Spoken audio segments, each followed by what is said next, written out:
سورہ الگ کی آیت نمبر 6 میں اللہ پاک فرماتے ہیں، کلا ان الانسان لیطغی، ہرگز نہیں، انسان بہت سرکشی کرتا ہے، ان استغنی، اور وہ اپنے آپ کو بے پرواہ سمجھتا ہے۔ آیت مبارکہ کا جو آغاز ہو رہا ہے وہ کلا کے ساتھ ہو رہا ہے، اور کلا جو ہے یہ اللہ تعالیٰ کی طرف سے ایک ڈانٹ کا جملہ ہوتا ہے۔ اللہ پاک فرماتے ہیں کہ انسان اپنے آپ کو کیا سمجھتا ہے، یطغی، یہ طغا سے ہے، اور اسی سے لفظ طغیان بھی ہے، جس کا مطلب ہوتا ہے باغی ہو جانا، بے قابو ہو جانا۔ جیسا کہ ہم اپنی زبان میں یہ کہتے ہیں کہ دریا میں بہت زیادہ طغیانی آئی ہوئی ہے، یعنی کہ جب دریا کا پانی بے قابو ہو جاتا ہے تو یہ لفظ بولا جاتا ہے۔ یہی کیفیت انسان کی بھی ہوتی ہے کہ انسان بے قابو ہو جاتا ہے، اپنی حدود سے باہر آ جاتا ہے، سرکشی کرتا ہے، دین کی مخالفت کرتا ہے، اللہ تعالیٰ کی بات کو نہیں مانتا۔ اس کے پیچھے وجہ کیا ہے؟ اللہ پاک فرماتے ہیں اس کے اندر بغاوت ہے۔ ان آنے والی تمام آیات کے بارے میں کچھ مفسرین کرام کا قول تو یہ ہے کہ یہ ہر سرکش اور نافرمان کے بارے میں ہے، لیکن اکثر مفسرین کرام یہ بھی فرماتے ہیں کہ ان تمام آیات میں ایک کردار کا ذکر کیا جا رہا ہے، اور وہ ابو جہل کا کردار ہے۔ جیسا کہ ہم نے سورہ 3 اور سورہ الگ کے ربط میں اس بات کو جانا تھا کہ اگر انسان اپنے اندر کی صلاحیت کو پہچان لے، اپنے اندر کی فطرت کو پہچان لے، تو وہ احسن تقویم کے مقام تک جاتا ہے، اور وہ انبیاء جیسی خوبصورت شخصیات کا مظہر بن جاتا ہے۔ لیکن اگر انسان اپنی سطح سے گر جاتا ہے، اسفل سافلین میں چلا جاتا ہے، تو وہ پھر ابو جہل جیسا کردار بن جاتا ہے۔ یہاں پر اہل علم یہ نقطہ بھی بیان کرتے ہیں کہ سورہ الگ کی ابتدائی آیات سب کی سب علم کے بارے میں ہیں، اور یہاں سے آخر تک جتنی بھی آیات ہیں وہ ایک سرکش کردار کے بارے میں ہیں۔ تو وہ فرماتے ہیں کہ جس انسان کے اندر علم ہوگا وہ عاجز ہوگا، وہ کبھی بھی سرکشی کرنے والا بے پرواہ انسان نہیں ہوگا، لیکن جس انسان کے اندر علم نہیں ہوگا اسی کے اندر یہ سرکشی اور یہ تکبر ہوگا، اور وہ ابو جہل کے کردار تک جائے گا۔ لہٰذا علم انسان کو عاجز بناتا ہے، مسکین بناتا ہے، لیکن جو علم سے محروم ہوتا ہے اس کے اندر ہی بغاوت آتی ہے، وہی سرکشی والا کردار بن جاتا ہے۔ پھر آیت نمبر 8 میں اللہ پاک فرماتے ہیں، اِنَّ إِلَىٰ رَبِّكَ رُجْعَىٰ، کہ تمہیں اپنے رب کی طرف لوٹ کر جانا ہے۔ آیت مبارکہ میں لفظ رجعہ استعمال ہوا ہے، اس کا مطلب ہوتا ہے لوٹ جانا۔ ہم نے سورہ طارق میں بھی پڑھا تھا، وَالسَّمَاءِ ذَاتِ الرَّجْعِ، اس کو کہا جاتا ہے کہ وہ آسمان کی جس سے بار بار جو ہے وہ بارش لٹائی جاتی ہے۔ اور پھر مفسرین کرام یہ فرماتے ہیں جہاں کہیں بھی قرآن پاک میں روح کے لوٹ جانے کی بات آتی ہے، وہاں پہ ارجع الی ربک راضیۃ مرضیہ، وہاں پہ بھی ہمیں یہی لفظ رجع نظر آتا ہے۔ گویا کہ رجع کے اندر یہ معنی پایا جاتا ہے کہ انسان کو اپنے اصل کی طرف لوٹ جانا ہے، اپنے فطرت کی طرف لوٹ جانا ہے، یعنی کہ موت کی طرف لوٹ کر جانا ہے، اپنے رب کی طرف لوٹ کر جانا ہے۔ مفسرین یہ فرماتے ہیں کہ یطغیٰ اور استغنا کا جب ذکر کیا گیا تو وہ ماضی کے صیغوں کے ساتھ، یعنی کہ انڈائریکٹ بات کی گئی ہے، لیکن جب رجوع کی بات کی جاتی ہے تو ڈائریکٹ بات کی گئی ربی کا، کہ تم میں سے ہر ایک کو اپنے رب کی طرف لوٹ کر جانا ہے۔ لہٰذا سرکش ہر کوئی نہیں ہوتا، بے پرواہ ہر کوئی نہیں ہوتا، لیکن موت ہر ایک کو دیکھنی ہے، اپنے رب کی طرف لوٹنا ہر ایک نے ہے۔ اللہ پاک فرماتے ہیں، اَرَأَيْتَ الَّذِي يَنْهَىٰ، کیا آپ نے اس شخص کو دیکھا ہے کہ جو کہ منع کرتا ہے، عَبْدًا اِذَا صَلَّىٰ، جب ایک بندہ نماز پڑھتا ہے۔ اس آیت مبارکہ سے بھی ابو جہل کا وہ کردار بیان کیا جاتا ہے کہ جب وہ نبی علیہ السلام کو نماز پڑھتا دیکھتا تھا تو بہت چڑھتا بھی تھا اور آپ علیہ السلام کو دھمکیاں بھی دیتا تھا۔ اس زمان میں حدیث مبارکہ میں کچھ واقعات بھی بیان کیے جاتے ہیں کہ ایک مرتبہ نبی علیہ السلام نماز پڑھ رہے تھے اور اس نے آپ کے اوپر اونٹ کی اوجری جو ہے وہ رکھوا دی تھی، جس کی وجہ سے نبی علیہ السلام کا سجدے سے اٹھنا جو ہے وہ مشکل ہو رہا تھا، اور پھر وہ سارے کافر آپس میں کھڑے ہو کے یہ تماشا دیکھ رہے تھے اور نبی علیہ السلام کا مذاق اڑا رہے تھے۔ عبداللہ بن مسعود فرماتے ہیں رضی اللہ تعالیٰ عنہ، یہ وہ وقت تھا جب نبی علیہ السلام نے 7 کافروں کے بارے میں بددعا کی تھی، اور پھر وہ فرماتے ہیں کہ ہم نے دیکھا کہ بدر میں وہ 7 کے 7 کافر جو ہیں وہ مارے گئے تھے۔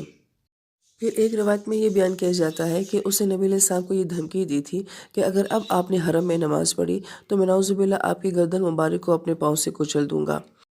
لیکن جب نبی علیہ السلام حرم شریف میں دوبارہ نماز پڑھنے کے لیے آتے ہیں تو باقی کافر اس کو بہت غیرت دلاتے ہیں کہ تمہاری دھمکی کے باوجود بھی نبی علیہ السلام وہاں پہ نماز پڑھ رہے ہیں، تو وہ نبی علیہ السلام کو نقصان پہنچانے کے لیے آتا ہے، مگر جو ہی وہ قریب پہنچتا ہے تو عجیب طریقے سے گھبراہٹ میں پیچھے کی طرف بھاگتا ہے۔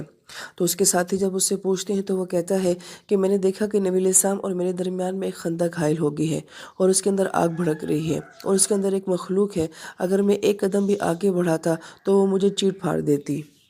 نماز مکمل کرنے کے بعد نبی علیہ السلام نے بھی یہی الفاظ فرمائے کہ اگر آج یہ ایک قدم بھی آگے بڑھا تھا مجھے تکلیف دینے کے لیے تو جہنم کی یہ مخلوق اس کو چیٹ پھاڑ کے رکھ دیتی۔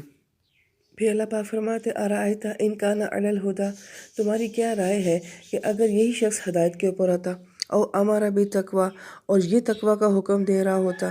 ارائیت ان کذب وتولی، لیکن تم دیکھو تو صحیح یہ انکار کرتا ہے اور منہ موڑتا ہے۔ علم یعلم بان اللہ یرا، کیا یہ بات نہیں جانتا کہ اس کا اللہ اس کو دیکھ رہا ہے؟ مفسر کرام جی فرماتے ہیں کہ یہ آیات بھی ابو جہل کے بارے میں ہی ہے، کیونکہ ابو جہل کو ابو الحکم کہا جاتا تھا کہ یہ حکمت والا انسان ہے، اور یہ اپنی برادری میں فیصلے کروایا کرتا تھا اور بہت عقل مند شمار ہوتا تھا۔ مگر ایسی عقل کا کیا فائدہ کہ جو حق کو نہ پہچان سکے، نبی علیہ السلام کو نہ پہچان سکی۔ لیکن بعض اہل علم یہ فرماتے ہیں کہ ابو جہل کا کردار ایسا تھا کہ نبی علیہ السلام کے تمام دشمنوں میں اگر یہ کہا جائے کہ بہترین دشمن کون تھا یا معقول دشمن کون تھا تو یہ ابو جہل ہی تھا، کیونکہ جو باقی دشمن تھے جیسے کہ ابو لہب اور ولید بن مغیرہ، اللہ پاک نے بہت شدت کے ساتھ جو ہے ان کی نفرت کو بیان کیا ہے۔ مگر ابو جہل کے کردار کے بارے میں اللہ پاک کیا فرما رہے ہیں کہ اگر یہی شخص ہدایت کے اوپر ہوتا تو یہ بہت خوبصورت شخصیت بھی ہو سکتا تھا۔ یہی وجہ ہے کہ صلاحیتیں تو ابو جہل کے اندر بہت زیادہ تھی، سخاوت بھی تھی، بہادری بھی تھی، تبھی تو نبی علیہ السلام نے دعا مانگی تھی کہ اللہ پاک مجھے دونوں عمروں میں سے کوئی ایک عمر دے دے۔ تو اگر اس میں صلاحیت نہ ہوتی تو اس کے حق میں دعا نہ مانگی جاتی۔ اور بعض اہل علم یہ فرماتے ہیں کہ یہ سخاوت میں بھی بہت اعلیٰ درجے کا تھا، اور یہ بہادر اس طرح سے تھا کہ بہت سارے اور دشمن کہ جیسے کہ ولید بن مغیرہ جنگ بدر میں لڑنے کے لیے نہیں گئے، لیکن یہ لڑا ہے وہاں پہ اور بڑی دلیری کے ساتھ لڑا ہے، یہاں تک کہ جب آخری وقت میں جو کہ اس کی گردن کٹی ہے تو اس نے یہ کہا تھا کہ جب میری گردن کو کاٹنا تو پورا کاٹنا، تاکہ پتہ چلے کہ کسی سردار کی گردن کٹی ہے۔ لہٰذا وہ آخری دم تک لڑتا رہا ہے، مگر اس نے بزدلی نہیں دکھائی ہے۔ یہاں پر یہ بات بہت غور طلب ہے کہ بعض اوقات دشمن کی طرف سے بھی بہت بہادری دیکھی جاتی ہے۔ مائیں تو وہ بھی ایسی ہوتی ہیں جو اپنے بچوں سے محروم ہو جاتی ہیں، بیویاں تو ان کی بھی بیوہ ہوتی ہیں، بچے تو ان کی بھی یتیم ہوتے ہیں۔ یہی سب سے بڑا مسئلہ ہے کہ انسان حق کی خاطر لڑتا ہے یا صرف اپنی عزت و نمود و تکبر کی خاطر لڑتا ہے، تو پھر ایسی بہادریاں بھی ضائع ہو جایا کرتی ہیں۔ اس لیے بعض اہل علم یہ بات بھی کہتے ہیں کہ اگر یہ دعا جو نبی علیہ السلام نے مانگی تھی اگر اس کے حق میں قبول ہو جاتی تو اس کا کردار بالکل وہی ہوتا جو حضرت عمر رضی اللہ تعالیٰ عنہ کا تھا، کیونکہ ان دونوں کی شخصیات بھی آپس میں بہت زیادہ ملتی جلتی تھیں۔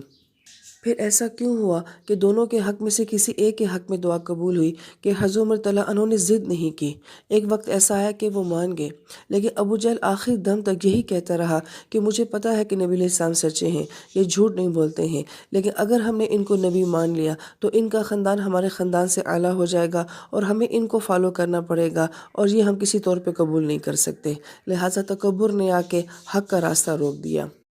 لہٰذا اس پوری صورت مبارکہ کا آپس میں ایک ربط نظر آتا ہے کہ ایک طرف علم کی بات ہوتی ہے اور ایک طرف ابو جہل کی جہالت کے کردار کی بات ہوتی ہے، کہ اگر انسان کے پاس علم ہو اور اس کے اندر عاجزی نہ پیدا کر سکے تو پھر انسان اس قسم کے کردار میں مبتلا ہو جاتا ہے۔